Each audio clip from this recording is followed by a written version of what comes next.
Welcome dear rockets, कैसे हैं आप सभी। आइए देखते हैं मॉन्स्टर सीरीज का पार्ट 30। पिछले पार्ट्स के लिंक डिस्क्रिप्शन में मिल जाएंगे, उनको जाकर देखिए और फिर बताइएगा आपको कैसे लगे सारे पार्ट्स। पिछले पार्ट के एंड में आपको याद होगा कि हमने देखा था कि ली सीसीटीवी पर जिना को देख रहा था और ना क्लोजअप में उसने जिना के गले में वो डॉलर देख लिया था जो कि उसको कहीं देखा देखा लगा। वो उसके बारे में बहुत सोचने लगता है तो उसके सर में दर्द हो जाता है शुरू। एंड तभी कोई दरवाजा खोलने लगता है तो ली घबराकर दरवाजे की ओर देखता है। इस पार्ट में दिखाते हैं कि असल में सिंडी आई थी, लेकिन तभी सर दर्द के मारे ली बेचारा नीचे पड़ जाता है। सिंडी उसके पास दौड़कर आती है कि चैंग तुम्हें क्या हो गया है। ग्रे तुरंत मोजो को कॉल करता है एंड मोजो भी एंड्रयू और जिना को वहां से भेजकर ली को देखने आ जाता है। फिर वो डॉक्टर को बुलाता है जो ली को चेक करने जाता है। सिंडी तो रोने लग जाती है कि जब तक चैंग ठीक नहीं हो जाता मैं कहीं नहीं जाऊंगी, उसके पास ही रहूंगी। मोजो तो उसको बहुत समझाता है कि हम चैंग की देखभाल कर लेंगे, पर दोस्तों वो मानती नहीं। इतने में मोजो को पैनी का कॉल आ जाता है और वो उससे बात करने के लिए कमरे से बाहर निकलता है। वो मोजो को बताती है कि किमी पर किसी ने हमला कर दिया था। मुझे तो शक है कि जेजे ने ही लोगों की सिंपैथी जीतने के लिए जानबूझकर ऐसा करवाया होगा। अब दोस्तों हॉस्पिटल में किमी को दिखाते हैं जिसपे डंडा लग गया था ना, और वो डंडा किसने मरवाया था आपको तो पता ही है, लेकिन अब वो जरा नॉर्मल हो गई है और उसके सर पर पट्टी बंधी हुई है। जेजे इसका भी फायदा उठाना चाहता है। वो डॉक्टर से कहता है आप बाहर मीडिया को ये बताइए कि किमी बहुत सीरियस है और उसे सर्जरी की जरूरत है, फिर आप इसे इमरजेंसी में शिफ्ट कर दीजिए। किमी चौंक कर पूछती है तुम ऐसा क्यों करना चाहते हो, मैं तो बिल्कुल ठीक हूँ। जेजे कहता है कि अरे बात को समझा करो, तुम एक्टिंग करना कब सीखोगी, जब एक्टिंग करोगी तब जाकर लोगों को तुम पर और हमारी पार्टी पर तरस आएगा और वो मुझे वोट देंगे। अब किमी पूछती है लेकिन मुझे कितने दिन तक इस तरह की एक्टिंग करनी पड़ेगी, अगर किसी को सच पता चल गया ना तो बड़ी मुसीबत हो जाएगी। अरे वो सब मैं देख लूंगा, तुम बस बेहोश होने की एक्टिंग करो और कुछ नहीं। अगले ही मिनट में दोस्तों उसे स्ट्रेचर में इमरजेंसी में ले जाया जाता है। और अब देखिए इस जेजे को कैसे मगरमच्छ के आंसू बहाकर नेल और मीडिया के सामने कहता है किमी की हालत बहुत ही खराब हो गई है, उसे सर्जरी करनी पड़ेगी। नेल तो इस बात को सच मान बैठता है और अलग में जाकर रोने लग जाता है कि यार ये मैंने क्या कर दिया, खुद अपनी बेटी के लिए मौत का दूत बन गया। तब जिराल्ड कहता है कि सर यहाँ कुछ मत कहिए वरना प्रॉब्लम हो जाएगी। दोस्तों यहाँ जेजे तो मीडिया के सामने ना ऑस्कर अवार्ड वाली एक्टिंग जारी रखता है कि वो डंडा मुझे लगना चाहिए था लेकिन मैं बच गया और किमी को लग गया। काश उस दिन मुझे लग जाता ना तो किमी की हालत बेहतर होती। मैंने लोगों के लिए काम करना जो शुरू किया, कुछ गुंडे बदमाशों को मुझसे चिढ़न हो गई और उन लोगों ने किमी पर हमला कर दिया मुझसे बदला लेने के लिए। लेकिन चाहे कुछ भी हो जाए, चाहे मेरी जान ही क्यों ना चले जाए, पर मैं लोगों के लिए लड़ना और उन्हें न्याय दिलाना कभी नहीं छोड़ूंगा। नेल तो बड़ा परेशान हो जाता है कि अब क्या करूं, लेकिन तभी जिराल्ड आकर उसे बताता है कि आप आराम से घर जाइए, आपकी बेटी को कुछ नहीं हुआ है, बस थोड़ी सी चोट लगी है। असल में जेजे के बॉडीगार्ड ने मुझे ये बात बताई थी, जेजे तो इलेक्शन जीतने के लिए ड्रामा कर रहा है। बस दोस्तों नेल चौंक जाता है कि ये तो मुझसे भी आगे निकल गया षड्यंत्र रचने में, बताओ यार। दूसरी ओर सिंडी ली के होश में आने का इंतजार करते हुए कहती है यार चैंग तुम बहुत लकी हो, वैसे पता है तुम्हें, क्योंकि मैं किसी के लिए इतना केयर नहीं करती जितना तुम्हारे लिए करती हूँ। इस तरह बात करते करते वो ली से लिपट कर ही सो जाती है दोस्तों। एंड कुछ देर के बाद ली को होश आता है तो वो सिंडी को उठाता नहीं बल्कि उसे बेड पर सुलाकर वो बाहर आ जाता है। अब मुझे पूछता है कि तुम ठीक तो हो ना। वो कहते हैं हाँ मैं ठीक हूँ। अब कल उस लॉयर को मैं सीसीटीवी पर देख रहा था और अचानक उसके डॉलर को देखकर मुझे कुछ याद सा आया, पता नहीं क्या याद आया लेकिन कुछ याद आया और मुझे वो देखा देखा सा भी लगा। मुझे लगता है कि उसका और मेरा कोई नाता जरूर है। एक काम करिए आप उसे कॉल करके यहाँ पर बुलाइए, मैं उससे बात करना चाहता हूँ। मोजो तो पूरी तरह चौंक जाता है लेकिन अब ली का कहा वो टाल भी नहीं सकता और तुरंत जिना को कॉल करता है और उसका नंबर नॉट रीचेबल आता है। ली कहता है तो कॉल नहीं लगा तो क्या हुआ, आप एक काम करिए उसके घर को तो जानते ही होंगे, चलिए उससे मिल लेते हैं। अब दोस्तों वहाँ पर जिना, एंड्रयू, जॉन और उनकी एक और टीममेट कॉन्ट्रैक्ट जीतने की खुशी में सेलिब्रेट कर रहे होते हैं। सभी जिना की तारीफ करते हैं कि अगर तुमने नाथन को गलत अमाउंट नहीं बताया होता तो हमें कॉन्ट्रैक्ट जीत नहीं पाते। जॉन तो एंड्रयू से खुलेआम पूछ लेता है कि तुम जिना को पसंद करते हो ना, एंड यहाँ एंड्रयू भी इनकार नहीं करता और मान लेता है कि हाँ जिना मुझे पसंद है। अरे तो दोनों बात करो ना, हम दोनों दूसरी तरफ जाकर अपनी बातें कर लेंगे, तुम दोनों यहाँ पर बातें कर लो। ये कहकर जॉन उस टीममेट को लेकर चला जाता है दोस्तों। एंड अब यहाँ पर एंड्रयू थोड़ा रोमांटिक होने लग जाता है, कहता है जब तुम मेरे साथ होती हो ना तो मुझे सब बहुत ही अच्छा लगता है। जिना भी कहती है तो फिर तुम भी मेरे पार्टनर बन जाओ, दोनों मिलकर जेजे से बदला लेंगे। एंड्रयू कहता है ठीक है, मैं तुम्हें जेजे के सारे फाइल्स दूंगा, मैं तुम्हारा पूरा साथ दूंगा। ये सुनकर जिना भी बहुत खुश होती है दोस्तों। फिर बातों ही बातों में वो जिना का हाथ पकड़ने लग जाता है लेकिन रुक जाता है। हाँ सोचता है इस वक्त ऐसा करना ठीक नहीं होगा। जिना के घर के नीचे ली और मोजो वेट कर रहे होते हैं। तब एंड्रयू और जिना वहाँ पर आते हैं लेकिन एंड्रयू उस वक्त जिना का हाथ पकड़ लेता है। वो पूछती है अरे क्या कर रहे हो अभी। एंड्रयू कहता है अब तो हम पार्टनर्स बन चुके हैं, हमारा हाथ मिलाना तो बनता है ना। और दोस्तों ये देखकर ली कहता है कि ओह, लगता है ये दोनों डेटिंग कर रहे हैं, मतलब ये वो नहीं है जिससे मैंने प्यार किया होगा। छोड़ो, हमें इसका पीछा नहीं करना चाहिए, चलो वापस होटल चलते हैं। यहाँ से दोस्तों दूसरी ओर नाथन दुख के मारे बहुत शराब पीता है और रोने लगता है कि जिना ने दूसरी बार मुझको धोखा दे दिया, मैं एकदम नालायक निकला। तब उसकी माँ कर कहती है कि इसमें रोने की क्या बात है बेटा, मैंने तो पहले ही कहा था कि उस लड़की पर भरोसा मत करो। खैर, मैं बोर्ड मेंबर से बात कर लूंगी और एंड्रयू की बजाय तुम डोडो ग्रुप की तरफ से मिस्टर के साथ कॉन्ट्रैक्ट साइन कर लेना। पर मम्मी, वो एंड्रयू बीच में आएगा, देख लेना आप, वो आपको ऐसा करने ही नहीं देगा। तभी चेयरमैन की वाइफ कहती है, फिलहाल तो मैं इस कंपनी की चेयरमैन हूँ, मैं चाहूँ तो कुछ भी कर सकती हूँ बेटा। वहाँ सिंडी जाग जाती है और खुद को ली के बेड पर पाकर वो थोड़ा घबरा जाती है कि कहीं चैंग ने मेरे साथ कुछ गलत तो नहीं किया। नहीं नहीं, सब ठीक है। दोस्तों कंफ्यूज तो नहीं हो रहे हो ना, चैंग मतलब ली यार और ली मतलब चैंग। अब चैंग यानी कि ली बाहर बैठकर टीवी देख रहा होता है, जहां न्यूज में बताते हैं कि किमी पर हमला हुआ था और वो बहुत ही सीरियस कंडीशन में है। किमी बहुत ही भली औरत है और जेजे भी लोगों की भलाई चाहता है। इस तरह दोस्तों न्यूज में जेजे और किमी की बढ़ा चढ़ाकर तारीफ की जाती है। ली को लगता है कि ये जरूर इस जेजे की चाल है और तब सिंडी आकर पूछती है, तुम ठीक तो हो ना? ली कहता है, मैं ठीक कैसे हो सकता हूँ, मेरे बेड पर तुम जो सो गई थी और तुम सो गई तो तुम्हारी वजह से मुझे बाहर आकर सोना पड़ा। चलो वैसे मैं ठीक हूँ अब। सिंडी कहती, फिक्र मत करो, तुम्हारा बेड यूज करने का मैं अलग बिल भर दूंगी, कोई दिक्कत नहीं है इसमें। अब इनकी बातों के बीच में मोजो आ जाता है और कहता है, देखो हमने अब तक डोडो ग्रुप के साथ कॉन्ट्रैक्ट साइन नहीं किया है, जल्दी से जल्दी हमें साइन कर देना चाहिए। ये सुनकर सिंडी कहती है, तुम नाथन या एंड्रयू के साथ कॉन्ट्रैक्ट साइन करने के बजाय मेरे साथ क्यों नहीं साइन कर लेते? मैं भी तो डोडो ग्रुप की बोर्ड मेंबर हूँ और मेजर शेयर होल्डर भी। मेरी माँ चेयरमैन तो है ही। वैसे एंड्रयू और मेरे भाई नाथन की हमेशा लड़ाई होती रहती है, इसीलिए फ्यूचर में तुम्हें प्रॉब्लम हो सकती है, ध्यान रखना इस बात का। इसीलिए तुम मेरे नाम पे कॉन्ट्रैक्ट बना लो, टेंशन खत्म। ली कहता है, हाँ ये आइडिया भी बुरा नहीं है, लेकिन हाँ इस बारे में हम बाद में बात करेंगे, पर तुम मीटिंग में जरूर आना, वहाँ पर फैसला करते हैं। सिंडी के जाने के बाद मोजो पूछता है, क्या तुम सच में इसके साथ कॉन्ट्रैक्ट साइन करोगे?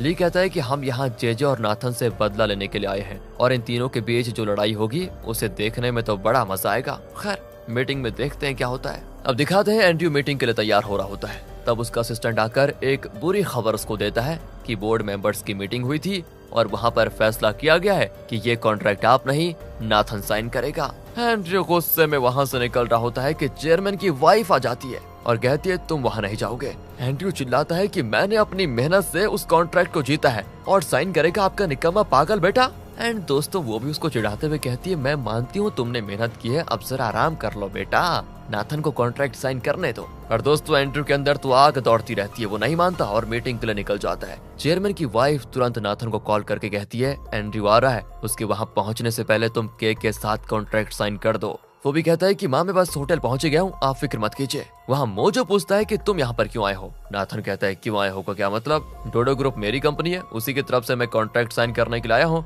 मोजो कहता है, अच्छा ठीक है, तुम मीटिंग रूम में वेट करो। एंड वो ली को ये बात बताता है तो ली कहता है, ये तो मैं चाहता ही था, अब देखो आगे मेरा खेल। इतने में एंड्रयू भी मीटिंग रूम में आ जाता है। दोस्तों नाथन उससे पूछता है कि तुम क्यों आए? एंड्रयू कहता है, मेरा छोड़ो, तुम यहाँ पर मुंह लेकर क्यों आ गए? तुम्हें शर्म नहीं आई? किसी और की मेहनत के फल को खुद तोड़ने आ गए तुम। नमक हराम, तुम मेरे परिवार में घुस आए और मेरा हक छीन लिया तुमने। दोस्तों इनकी बहस हाथापाई में बदल जाती है और तब वहाँ पर सिंडी आती है। वो भी कहती है, मुझे लगता है तुम दोनों ना कभी नहीं सुधरोगे, डिसेंसी नाम की भी कोई चीज होती है, इसलिए ये कॉन्ट्रैक्ट तुम लोग नहीं मैं साइन करूंगी। ली तो दोस्तों सीसीटीवी पर इन तीनों का खेल देख रहा होता है। मोजो पूछता है, तो बताओ किसका साइन लेने वाले हो तुम? ली उसको एक नाम बताता है और मोजो मीटिंग रूम में जाता है। नाथन कहता है कि मिस्टर के मेरा साइन लेंगे ना कॉन्ट्रैक्ट पर, लेकिन मोजो यहाँ पर एंड्रयू का नाम लेता है और उसे ली से मिलाने के लिए लेकर जाता है। सिंडी को भी शौक लगता है कि चैंग तुमने मुझे धोखा दिया है। तभी नाथन शौक होकर पूछता है, क्या मिस्टर के असल में चैंग है? पर दोस्तों एंड्रयू ये नहीं जानता और वो ली के कमरे में जाता है।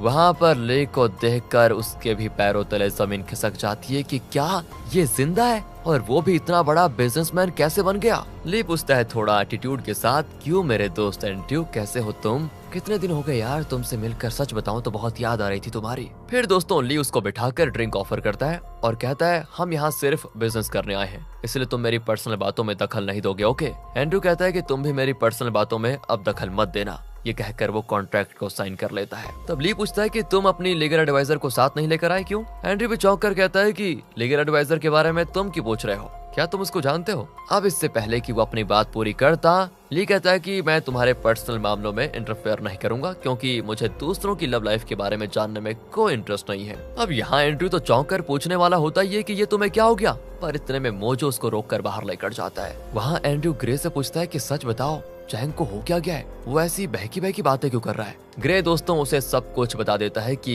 उसके साथ ये हुआ था, उसकी याददाश्त चली गई थी, फिर जिना को उसके दिमाग से निकालने वाली बात भी दोस्तों वो बताता है। अब दूसरी ओर नाथन सिंडी से फिर पूछता है क्या सच में चैंग ही मिस्टर के है? वो कहती है हाँ, और उसने मुझे धोखा दे दिया है। नाथन तो दोस्तों शॉक में खड़ा रहता है। दूसरी ओर ली से बात करने के बाद एंड्रयू भी एकदम शॉक में होता है और जिना के घर आता है। अब वो जान गया है कि ली को जिना के बारे में कुछ याद नहीं है, इसीलिए दोस्तों शायद ये अपना अलग ही प्लान बना रहा है। अरे ये एंड्रयू की बात कर रहा हूँ मैं। अगले सीन में दिखाते हैं ली जिम में वर्कआउट करता है तो सिंडी वहाँ पर आ जाती है। वो तो उस पर चिल्लाती है कि तुमने मेरे साथ ये धोखा क्यों किया, पर ली ये कहकर चला जाता है कि कॉन्ट्रैक्ट साइन हो चुका है, अब कुछ नहीं हो सकता। अब सिंडी कहती है कि इसको तो मैं अपना असली रूप दिखा कर रहूंगी।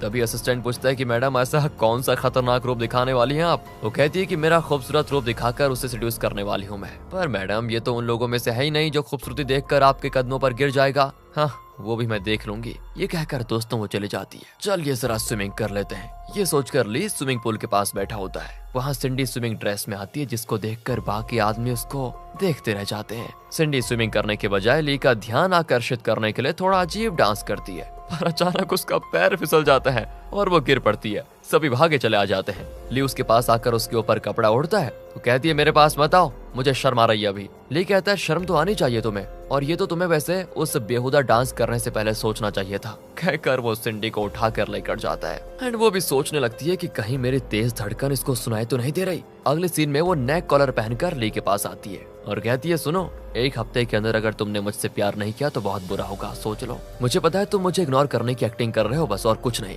हे भगवान ये फिर से आ गई, क्या होगा इसका? ये सोचकर ली कहता है मुझे लगा तुम्हें बचाने के लिए तुम मुझे थैंक यू कहने आई होंगी, लेकिन तुम ये क्या बकवास कर रही हो। इनकी बातें यहाँ पर खत्म होती है तो दूसरी ओर चेयरमैन घर के अंदर ही चल फिरने की कोशिश करता है। पीए उसको खूब चीयर करता है कि yes boss yes you can do it, और वो चल नहीं पाता दोस्तों। लेकिन वो कहता है कि बस कुछ दिनों की बात है, तब देखो मैं कैसे चलता हूँ, और शेयर होल्डर्स मीटिंग में तुम मेरी मास एंट्री जरूर देखोगे, तब सबको मुझ पर विश्वास होगा और वो मुझे फिर से चेयरमैन बना देंगे। पर इतने में उसको बड़ी अच्छी खुशबू आती है और वो तुरंत पता लगा लेता है कि वाह लगता है आज मेरी वाइफ ने पज्जुक बनाया है। दोस्तों पज्जुक एक कोरियन स्वीट डिश होती है। इन दोनों के मुंह में पूरी तरह पानी आ जाता है। ये कहता है सर आप चाहें तो मैं थोड़ा सा चुरा लूं क्या प्लीज? पर चेयरमैन कहता है नहीं नहीं नहीं, पज्जुक नहीं खाऊंगा तो मर थोड़ी न जाऊंगा, इतना बड़ा आदमी होकर मैं चोरी नहीं कर सकता। पर दोस्तों पीए तो उसको खूब जानता है। वो कहता है कि सर आप फिक्र मत कीजिए, मैं जाकर लेकर आता हूँ, अगर पकड़ा गया तो कह दूंगा मैं अपने लिए लेकर जा रहा था, आपका नाम नहीं लूंगा मैं। हाँ मेरे लाल ये बहुत ही बढ़िया आइडिया है, अब तुम ही जिद कर रहे हो तो तुम्हारा दिल रखने के लिए मैं भी थोड़ा खा लूंगा, ठीक है ना?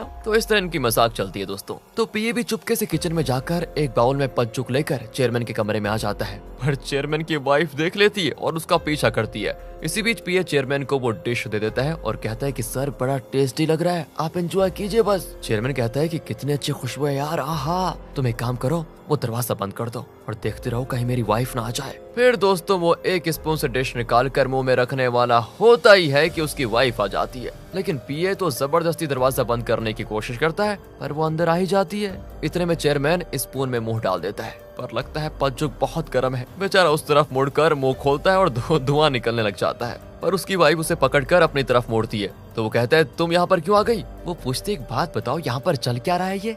कुछ भी तो नहीं। लेकिन दोस्तों उसके मुंह में लगा पज्जुक उसकी वाइफ को साफ साफ दिखाई देता है। अच्छा तो ये क्या है? देखो हनी मेरी बात सुनो, तुम क्यों बेकार में ये जिद लिए बैठी हो? इस तरह एक ही घर में हम दोनों एक दूसरे के दुश्मन क्यों बन जाते हैं? तुम सीधे सीधे मुझसे बात क्यों नहीं करते? पर दोस्तों चेयरमैन तो चेयरमैन है, वो अपनी अकड़ छोड़ता ही नहीं। वो कहता है कि मैं तुम्हें जल्दी दिखा दूंगा कि मैं कौन हूँ। वो भी हंस देती है कि अच्छा वो तो मुझे साफ दिख रहा है कि तुम कौन हो, पेटू कहीं के, मैं भी देखता हूँ कि तुम करते क्या हो। ये कहकर वो चली जाती है। यहाँ पर इनका थोड़ा कहे तो फैमिली ड्रामा चला। अब चेयरमैन दुविधा में होता है कि इस पज्जू को मैं खाऊं या ना खाऊं। नहीं खाऊंगा तो बेचारा पज्जू बुरा मान जाएगा, इसलिए खा ही लेता हूँ, खाने की कभी बेइज्जती नहीं करनी चाहिए ना। ये कहकर वो बच्चे की तरह पूरा बाउल खाली कर देता है। दूसरी ओर दोस्तों जे पुलिस स्टेशन से बाहर आता है तो रिपोर्टर्स पूछते हैं क्या सच में आपने उस गुंडे पर केस करने से इनकार कर दिया जिसने आपकी वाइफ को डंडा मारा था? वो दोस्तों थोड़ा ड्रामा करके कहता है हाँ मुझे उसकी फैमिली के बारे में पता चला, उसकी एक बूढ़ी माँ है, और बीवी बच्चे भी हैं।